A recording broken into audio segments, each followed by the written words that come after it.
Welcome to Rome Tech. Don't forget to subscribe and hit that like button for more content like this. All the links mentioned in this overview are down in the description below. This video covers my personal experience with Unit Banking as a Service. Unit Banking as a Service offers a platform for businesses to build and manage their own branded banking experiences. It's aimed at fintech companies, neobanks, and other businesses looking to embed financial services into their existing offerings. Key features often include account management APIs, transaction processing, and compliance tools. Their website provides details on specific features and pricing models. They position themselves as offering a flexible and scalable solution, emphasizing ease of integration and customization. They claim to offer transparent pricing with no hidden fees, although specific details are on their website. The technology appears to be built around robust APIs and modern cloud infrastructure.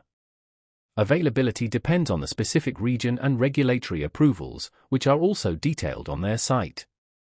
Now, let's talk about my personal experience using Unit Banking as a Service. Getting started was surprisingly straightforward.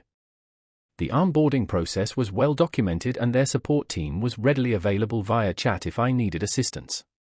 I found the interface intuitive enough, though it did take a bit of time to familiarize myself with the API documentation for custom integrations. I built a simple prototype for a peer-to-peer payment feature within a couple of days, and the transaction processing was fast and reliable. The dashboard provided clear analytics, allowing me to monitor key metrics like transaction volume and account balances. I had a quick question about a specific API endpoint and their support responded within 24 hours via email, providing a concise and helpful solution. I was really impressed by how quickly I could integrate their services into my existing app. One minor drawback was the lack of pre-built templates for common banking features, requiring more custom coding.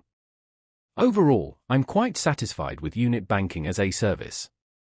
It met my needs and the level of customization it provides is a major plus. That's my overview of Unit Banking as a Service. If you found this helpful, please give it a thumbs up and subscribe to Rome Tech for more reviews and tech tips. Check the description for any relevant links. Thanks for watching.